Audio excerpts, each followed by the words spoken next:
Federal Drive is presented by GEHA, Government Employees Health Association, proudly providing health and dental benefits to federal employees and their families. Visit GEHA.com. The government manages a $5 trillion credit portfolio across more than 125 programs. And a new organization wants to bring technology, consistency, and integrity to that system. We'll explore the mission and vision of the Center for USA Lending with its founder, Doug Criscitello. Doug, thank you so much for joining me this morning. Great to be here with you, Terry. You have big news. You've just announced the Center for USA Lending, and you're its first executive director. Tell us about this organization and why you decided to start it now. Yeah, very excited to get underway at the Center for USA Lending. The idea has been building, really, in my mind, and the part of others from this community, the federal lending community, for several decades, really. The government, the U.S. government runs more than 125 federal loan and loan guarantee programs. And that's at agencies like the Federal Housing Administration, the Small Business Administration, the Department of Agriculture has a variety of loan programs, and various others. There's about a dozen federal agencies that have loan programs. And today, the U.S. government has evolved to a point where it's really the world's largest financial institution. Its credit portfolio alone now totals about $5 trillion, a huge number. So, given the relative complexity of making and servicing loans, and these instruments have terms that can last for decades, managing the government's this huge credit portfolio has always been a tremendous challenge, particularly when you compare it with simply providing a one-time cash grant to an intended beneficiary. That's pretty simple. You're just cashing once. When we loan money, we're entering into a long-term relationship with the borrower technically. So the complexity is very significant. When you think about that massive portfolio, you said 125 different programs, 12 agencies, $5 trillion. Are there any specific programs that rise to the top of your visibility list in terms of desperately needing attention? Let me answer that by talking about some of the good news. Because huge strides have been made in recent decades. We've come a long way from the days when loan repayments were recorded on 3x5 index cards and a pencil, right?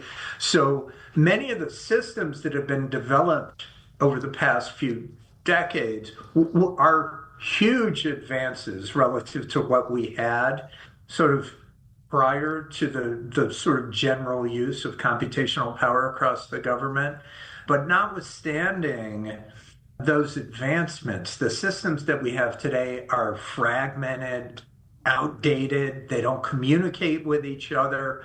So this creates a whole lot of administrative complexity and borrower confusion. It drives up costs at the end of the day, and it makes it difficult to manage risk or detect fraud. And it generally frustrates borrowers. I think you could easily, if you did a man on the street interview, it wouldn't be hard to find folks that have been frustrated in repaying a loan to the government. Well, your press release for the Center for USA Lending mentions modernization, technology, and integrity as core priorities. You just sort of glossed over them. But when I think about the financial industry, banking, and, major corporations, they're really at the front edge of technology, cybersecurity, identity management. How are you seeing the possibilities for bringing that kind of technology into how the government operates its loan portfolio? Exactly right. So the government partners with a lot of financial institutions that are embrace modern technologies and are continuing to advance their use of sort of cutting edge tools like I think artificial intelligence is a terrific application here, right? To tailor the experience of borrower depending on their background, both in the application process and when it comes to servicing. And our hope is to really facilitate a dialogue, not only across the government, but to bridge the gaps that exist between technology, private financial institutions and what they're doing, and the U.S. government credit apparatus. Right now, there are huge opportunities to have really seamless systems from the time a borrower applies for a loan till the day they make the final payment. I think one of an agency that I've worked at and around for much of my career, the Small Business Administration, has made some amazing strides since the COVID pandemic, when it was forced to disperse, nearly $1 trillion in Paycheck Protection Program loans and economic injury disaster loans. They're in the midst of just an incredible improvement in the borrower experience, and sort of the disaster loan program being a great example. And we want to encourage that type of improvement to occur at other agencies as well. I'm speaking with Doug Criscitello. He's the new executive director at the Center for USA Lending. Doug, coordinated technology investment is a perennial problem for the federal government, but setting that aside, you just described a situation that calls out for centralized governance, that calls out for data standardization. Beyond tech investment, what are your policy priorities for the center?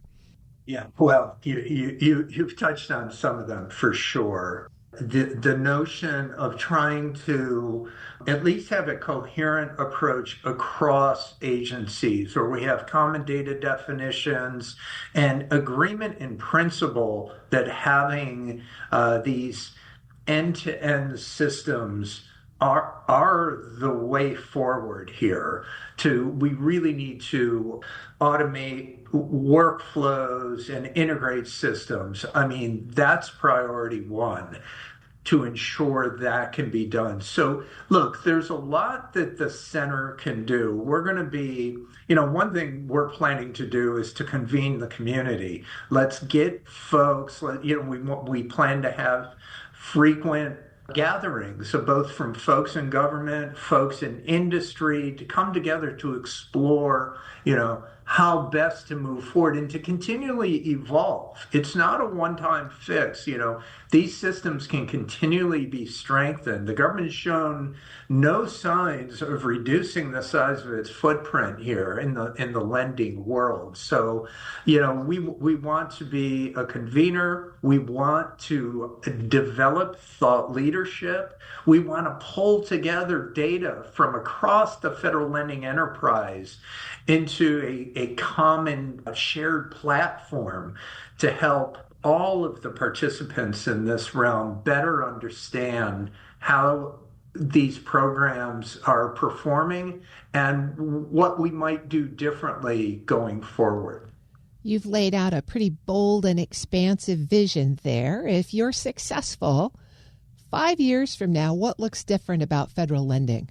The stakes are really high now, right, with a $5 trillion portfolio. I think if we're successful, our work will help enhance taxpayer value, importantly, by reducing wasteful spending on duplicated systems. We hope to enhance program integrity, reduce catch fraud faster, and streamline access to loans, particularly when they're needed most, right? There are times when the federal government, and the pandemic was a great example, times when funds need to be put on the street quickly and effectively and efficiently in avoiding fraud. So our goal is really to make government lending more efficient. So if whether you're a borrower seeking faster service, a private lender who wants to have a harmonized relationship across all of their various federal loan guarantee programs in which they participate, or even just a taxpayer, I shouldn't say just a taxpayer, importantly, a taxpayer who absolutely deserves efficient government operations. The center's modernization efforts, I think, are poised to benefit you directly. So we're really excited to get underway. I've been speaking with Doug Criscitello, the new executive director of the Center for USA Lending. Doug, congratulations on standing it up. We'll be watching for your success. Thanks so much, Terry. We'll post this interview at federalnewsnetwork.com/Federal Drive. Subscribe to the Federal Drive wherever you get your podcasts.